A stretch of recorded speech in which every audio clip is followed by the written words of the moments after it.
I'll begin reading Acts 14, verse 8. And in Lystra, a certain man without strength in his feet was sitting, a cripple from his mother's womb, who had never walked. This man heard Paul speaking. Paul, observing him intently and seeing that he had faith to be healed, said with a loud voice, "Stand up straight on your feet." And he leaped and walked. Now when the people saw what Paul had done, they raised their voices, saying in the Lycaonian language, "The gods have come down to us in the likeness of men." And Barnabas they called Zeus, and Paul Hermes, because he was the chief speaker.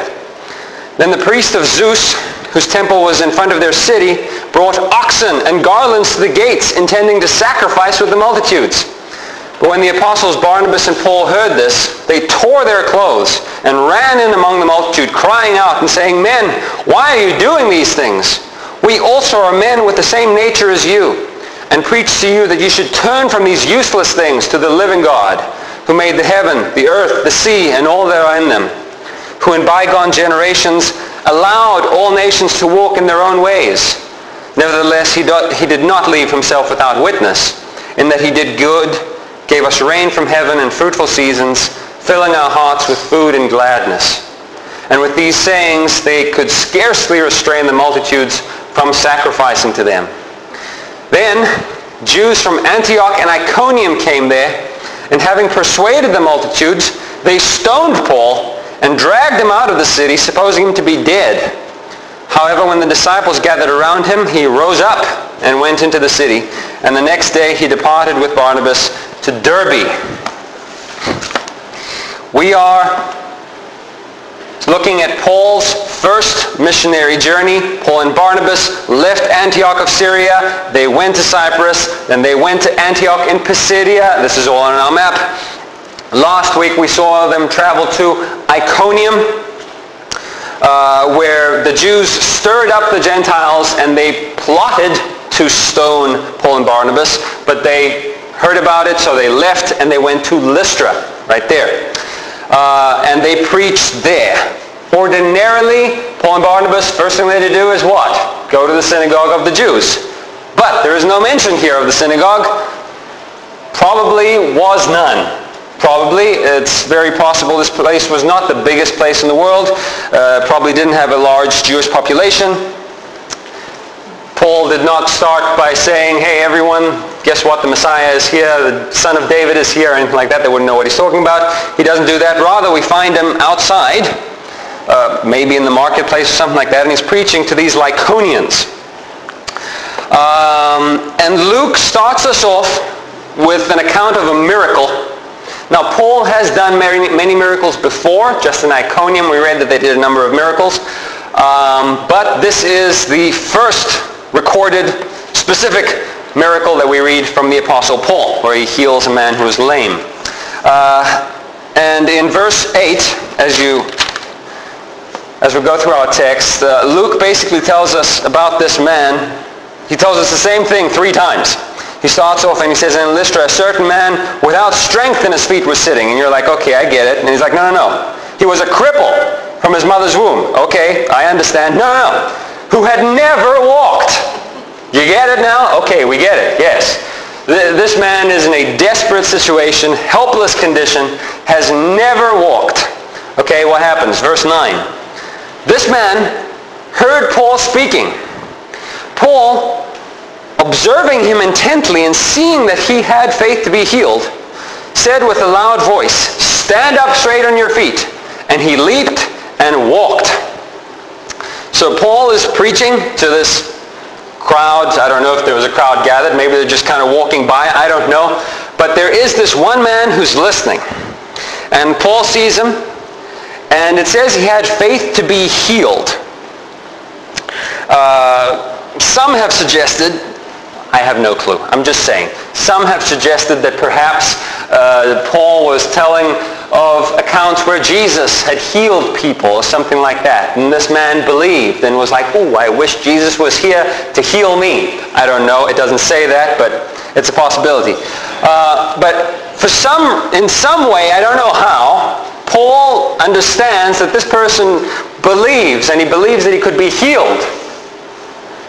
Did the Holy Spirit tell him? I don't know. But this man believes that Jesus has the power to heal him. And so Paul, with the power of the Holy Spirit, with the power of Jesus Christ, obviously, turns to this man and he says, get up! And let me tell you something that I love about all the healing miracles in the Bible. You don't see slow, I'm not sure if I can do this. How does this guy even know how to walk? How does he even know how to balance? There's no months of physiotherapy or anything like that. We sit down here for an hour in a comfortable chair and we get up and knees crack and pop and stuff. This guy has never walked. And Paul says, get up, and he leaps up and walks. Okay? I don't know how old this man was. I don't know for how many years he was crippled. It doesn't matter. He's a man.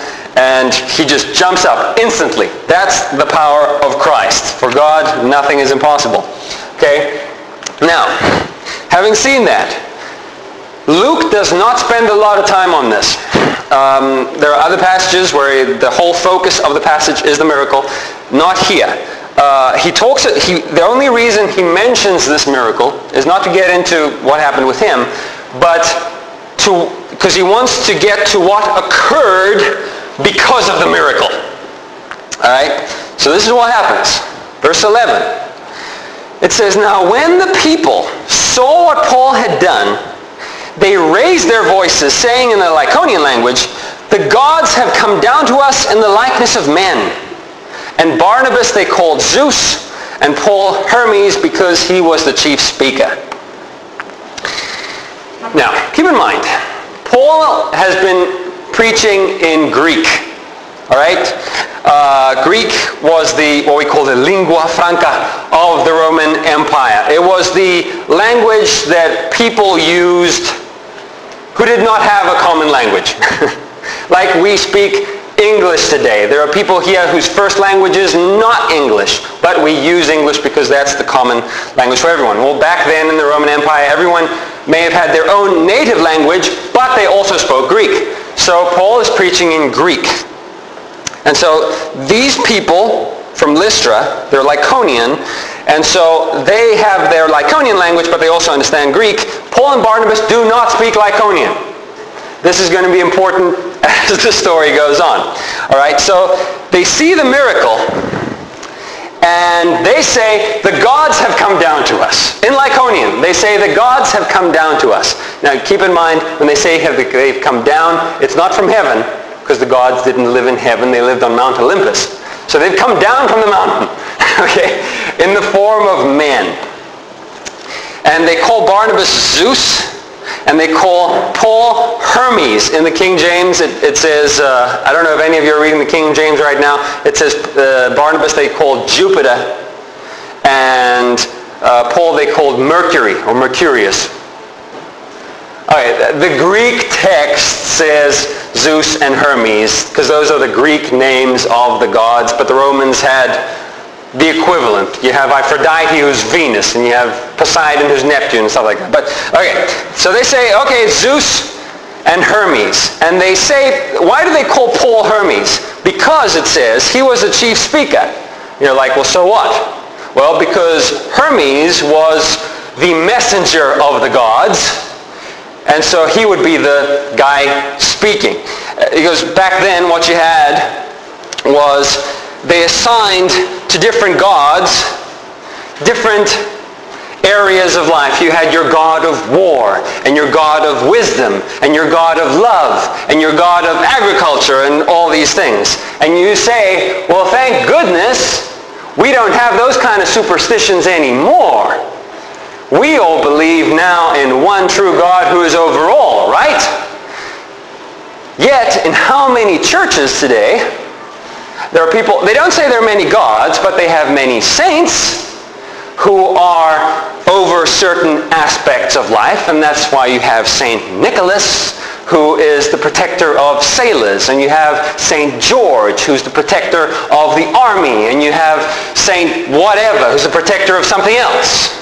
And this is all superstition and idolatry. Because people sit and they pray to these dead people when they should only be praying to God.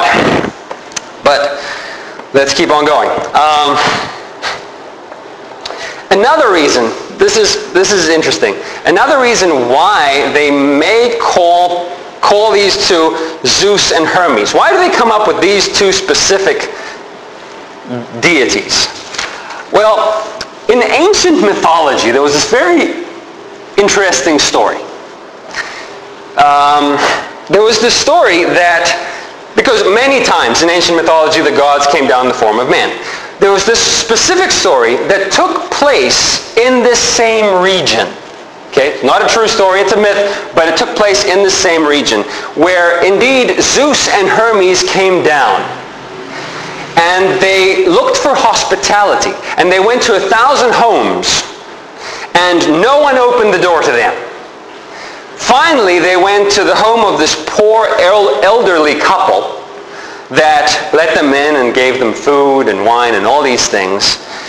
And because of this goodness to them, Zeus and Hermes took this elderly couple and they protected them, and they took them up onto a mountain.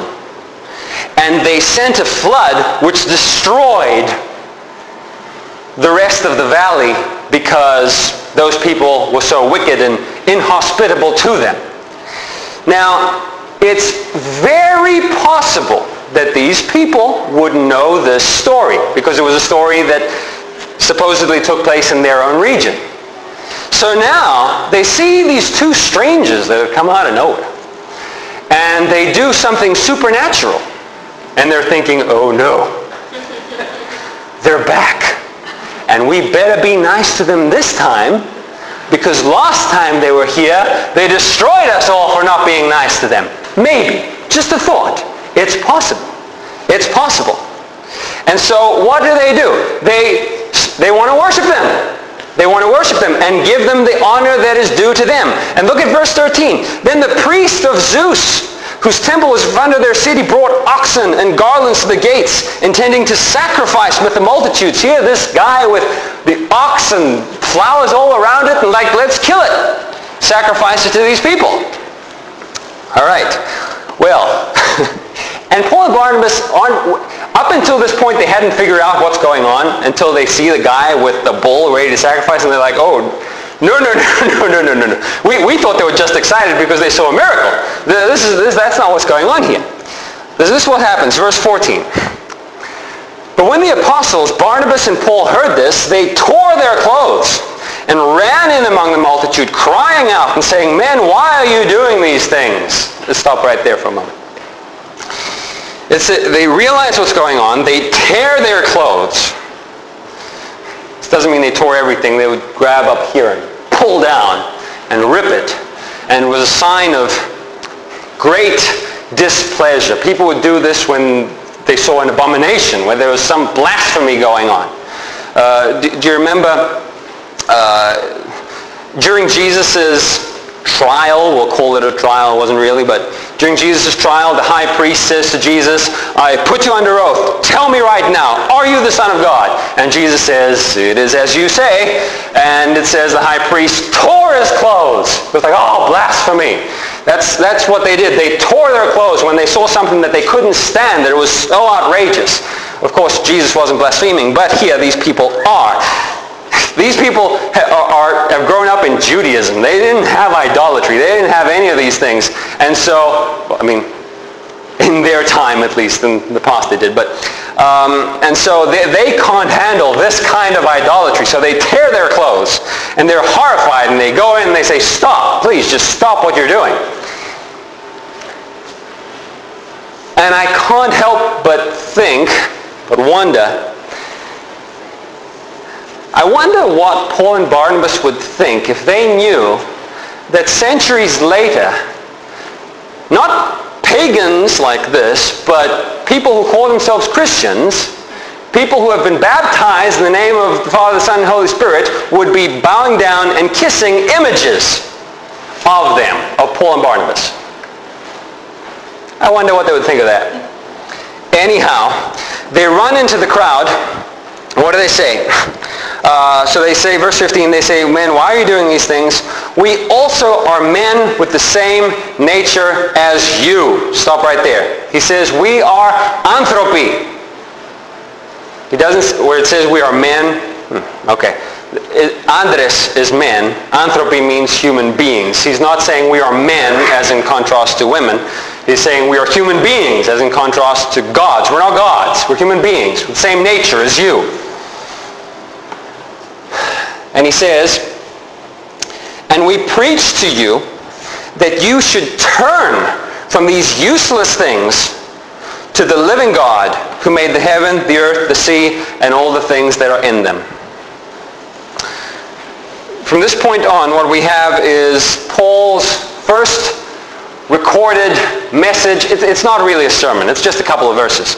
It's not really a sermon, but it's Paul's first message to a full-blown pagan audience. There's no Jews here. You know, he doesn't go around saying the Messiah has come, look what the scriptures say. He doesn't do anything like that. And he doesn't even get around in this specific situation. Keep in mind there's a crowd going on, there's crazies, they're trying to calm him down. So he doesn't even get to talking about Jesus, actually. He's going to get there later on. But the first thing that he needs to do is he needs to turn them from their pagan gods to know that there is one true God. First thing that he needs to do. And that's what he does here. So he says to them, turn from these useless things, the matia, these vanities, talking about their idols and their idolatrous religion. Turn from these vanities to the true God. And you could say, wait a minute there, Paul. You got to be careful there. You can't just go into someone's city and talk about their religion and say, turn from these useless things. We were born in this religion. We've grown up in this religion. Our fathers had this religion. This is our tradition. This is our culture. And here you go, going in saying, turn from these useless things, our gods. Yeah, that's what he does. He says they are. They're useless. They don't exist. They're nothing. They're not real. You realize that Zeus and Hermes don't exist. They're not real. All you have is a statue. A statue with eyes that don't see and ears that don't hear and a mouth that can't speak. It's useless. It's pointless. It's worthless. You're wasting your time. You're wasting your life worshiping nothingness. Rather, he says, turn to the living God. And the first thing that he has to say about this true living God is what? That he's the creator. Creation. That's what pagans need to hear. Pagans need to hear that God is their creator. Which means that they are his creatures, which means, therefore, that they are accountable to him. Have you noticed we have a lot of pagans around who do not believe that God is their creator? We just kind of, the universe just kind of came about by chance. The world just kind of came about by chance. Life is it just happened, and we die and go back into nothingness. No.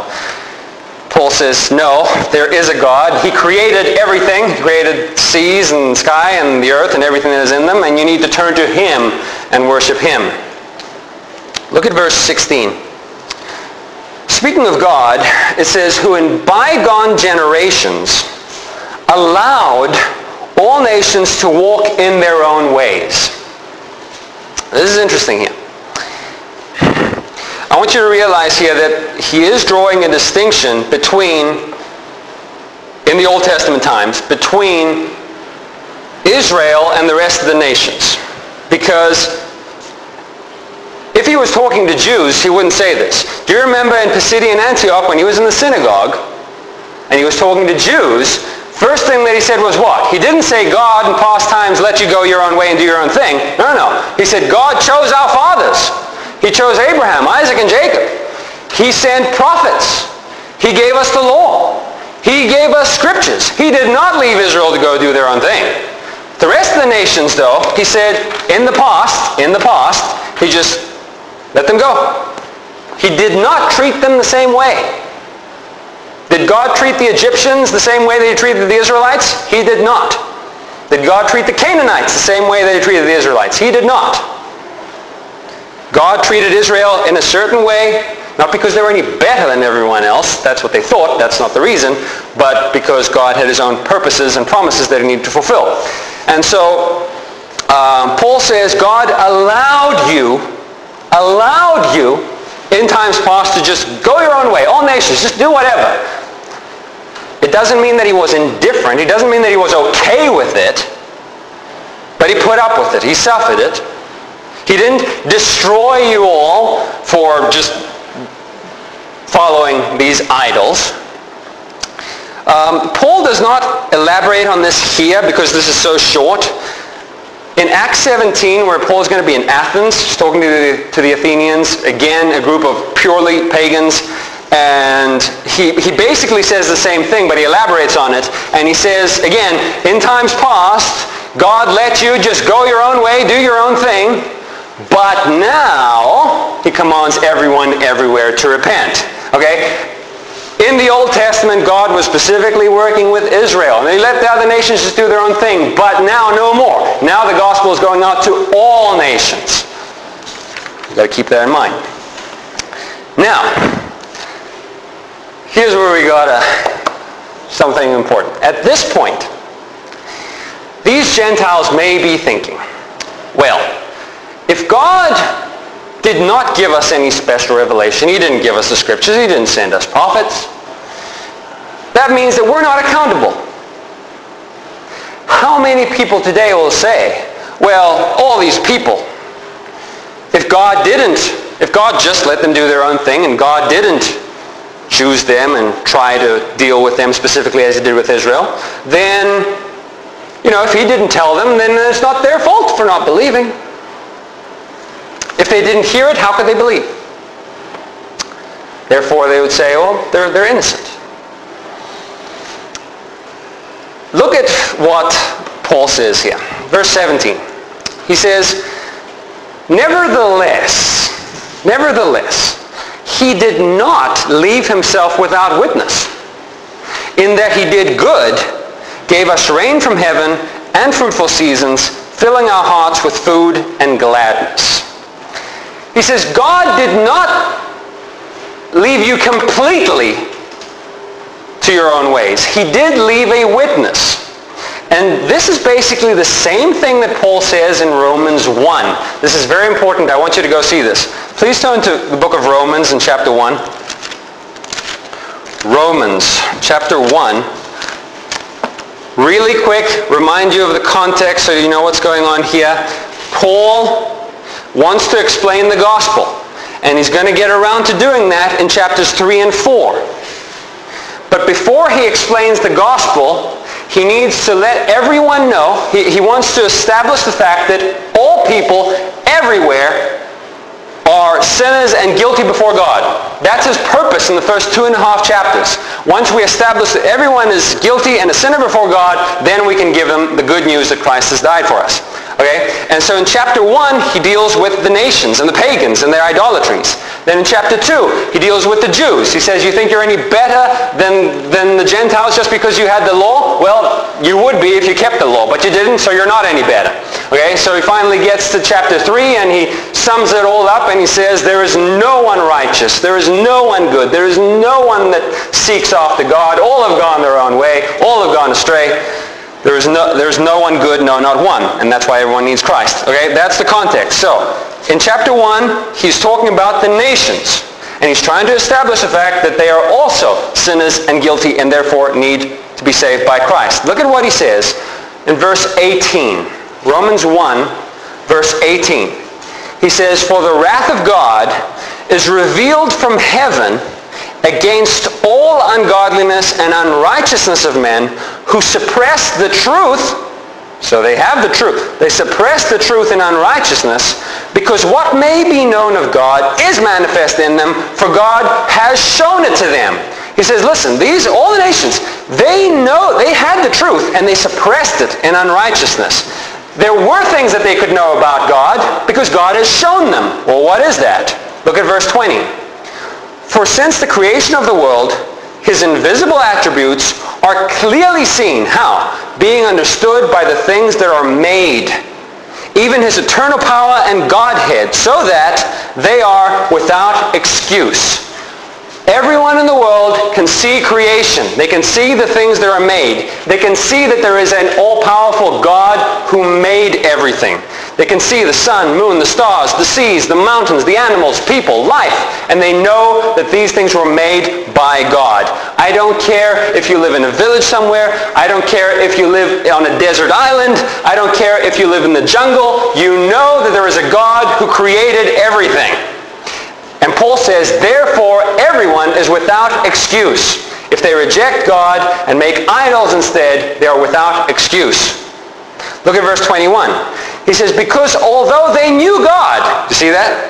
Although they knew God, they did not glorify him as God, nor were thankful, but became futile in their thoughts, and their foolish hearts were darkened. Professing to be wise, they became fools, and changed the glory of the incorruptible God into an image made like corruptible man, and birds, and four-footed animals, and creeping things. They knew God, but they did not worship him. Instead, what did they do? They made idols. People say today, look, Nico, you have all these people in ancient times, far away from Israel. They didn't know. They had very little light. They had very little knowledge. So the best they could do, they saw the sun, they saw the moon, they saw these things, and so they made, images that represented these things and bowed down to them. That's all they had. That's all they knew. Is that not good enough? And Paul says, no, it's not good enough. Idolatry is not good enough. That's his whole point. There are people who say, if people have never heard, then God cannot hold them accountable. And this is a big thing between Christians, divides them, I know. Now there's a lot that can be said about this, but let me just say one thing. One thing. Let's think about this for a moment. If we're going to say anyone who has never heard is not accountable, they get a free pass to heaven. Let's assume that everyone who has never heard gets a free pass to heaven. That means that the worst thing that you can do, is give them the gospel. Because now, they may hear it, reject it, and end up in hell. Right?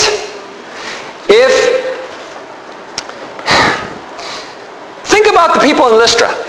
Again, assume that these people are automatically already on their way to heaven because they've never heard of Christ. You're thinking, thanks a lot, church in Antioch, for sending missionaries. Thanks a lot, Paul and Barnabas. We were doing fine.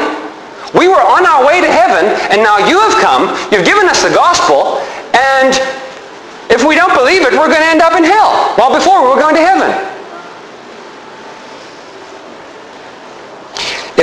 If it's true, I can't stress this enough, if it's true that you automatically go to heaven if you have not heard, then the most loving thing that Paul could have done was stand up before these idolaters and said, okay, has anyone here heard of Jesus? No? Great. I'm leaving, and if anyone ever shows up and tries to tell you about Jesus, close your ears, kick them out of town, because they're going to give you a message that if you don't believe it, potentially you're going to go to hell. And we don't want that. We want you to go to heaven. So we're leaving. Paul in Romans 1 says, no, people know that there's a God. Everyone knows that there's a God, and therefore it would be our responsibility to seek that one true God, but no one does that. Instead they made idols, and therefore they're guilty and therefore accountable. And if you go back to Acts 14, please go back to Acts, that's the same point. He's not as harsh here. He's a bit softer here, but his point is the same. He's talking to the Lystrians, verse 17, and he says, nevertheless, he did not leave himself without a witness. What did he do? He did good. He gave us rain. God gave you rain from heaven for your crops. Where did you get food from? Did you create it on your own? No. Where did you get rain from? God gave you rain, and therefore you have crops, and therefore you have food. You know that there's a God. Come on. You know that these idols are just stone. You know that there's a true God. And therefore, you are accountable. And so turn, it's a short lesson, but he says, turn from these idols to the living God. Verse 18, and with these sayings, they could scarcely restrain the multitudes from sacrificing to them. They still weren't quite sure. They're like, I don't know. Maybe it's a trick. Maybe they're testing us or something. The gods, no. But they were able somehow to stop them. Now, before we close, there's a 2-verse paragraph that tells us how things turned out later in Lystra. This is not immediately at that moment, but probably not too long after that. Before we read it, remember last week I said to you that primarily in the early church, those who persecuted Christians were the Jews. And you say, well, there aren't any Jews in Lystra. Maybe a few, but not many. So they're safe there, right? No. Look at verse 19. Then Jews from Antioch and Iconium, the 2 places that he had been, came there, and having persuaded the multitudes, they stoned Paul and dragged him out of the city, supposing him to be dead.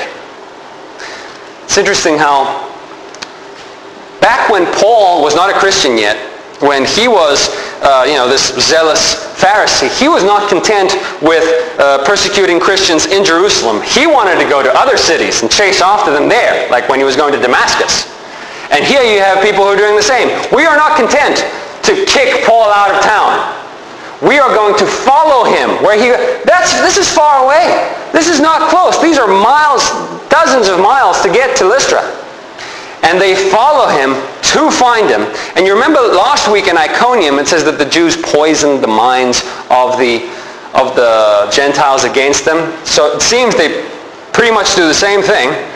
And now these people who not too long ago wanted to worship them, they're like, oh, so they're a bunch of imposters? And so they all get together and they stone him. They stone him. They wanted to stone him back in Iconium. That was the plan. They get to Lystra and now they do stone him. I'm not going to get into stoning right now, but he's knocked unconscious and people think that he's dead, and they drag his body outside of the city and dump him there. Some have suggested that Paul actually died here and that God raised him from the dead. The text doesn't say that. It says they thought he was dead, but it doesn't say he was dead. It says he was stoned and they thought he was dead. Paul mentions the stoning later on, by the way. Do you remember the passage in 2 Corinthians chapter 11? You don't have to go there. But where he's talking about all the things that he's gone through in his ministry, and I've been beaten and I've been imprisoned, and he says 5 times by the Jews I've gotten the 39 lashes, and 3 times I've been beaten with rods, and he says, and 1 time I was stoned. That's right here in Lystra. So verse 20 says, however, when the disciples gathered around him, he rose up and went into the city. And the next day he departed with Barnabas to Derbe. Notice there are some disciples there. Something that we don't realize because we just keep seeing opposition and idolatry and stoning and chasing and all these things. Realize that everywhere he went, there were people who believed. There were churches that started in these places. That's where when he's going to write to the churches in Galatia, these are the ones. Right? So there were people who believed. And so you have the disciples who are sitting over what maybe they also think it's a dead body. And he wakes up. And he goes back into the city. I'm sure he has cuts. He has bruises. He probably has broken bones. This man has been stoned, okay? I didn't get into stoning, but you can picture it. We're not talking about throwing little stones. We're just talking about throwing rocks. It's like throwing bricks. You're trying to kill the person, okay? And so either it's a miracle or we have one tough Christian here. But he gets up and he goes back into the city. And it says, and the next day, he and Barnabas departed to go to Derbe. I don't think it's it's an accident where he says the next day. Now, if I had been stoned the previous day, I'd probably be thinking of retiring or something. And the disciples, I'm sure, were saying, Paul, just take a couple of weeks off or something. You got stoned. But nope, he gets up the next day and he walks 50 kilometers, probably took a couple of days, to get to Derby, over 50 kilometers to get to Derby. And he's not going there for vacation. He's going to go, and the first thing that he does when he gets there is he's going to preach the gospel again. I'm just amazed with the zeal and the endurance of this man. I mean, you have Christians today who are like, oh, you know, I don't know if I'm going to go to church tomorrow because it's hot, or it's raining, and I'm going to need an umbrella. This man is stoned. And the next day, back to the ministry. Back into the ministry. He has been persecuted in Antioch. He has been persecuted in Iconium. He has been stoned in Lystra. And he keeps on going. He does not stop. Why? Why does he not stop? Because for him, souls of people are more important than his own comfort. He understands people need to hear the gospel. What did he say? I am not ashamed of the gospel of Jesus Christ, for it is the power of God unto salvation. This is how people get saved. What did he said? This is a faithful saying and worthy of all acceptance, that Jesus Christ came into the world to save sinners. People need to hear this. He understood that all people are sinners and they need to hear the gospel. That is their only hope, and so he would not stop, no matter what. And so I pray, and we should pray, that be more like Paul. To have that kind of love for people, that kind of zeal for the glory of God, and that kind of zeal to give people the good news. I pray that we would be like that. Let's pray.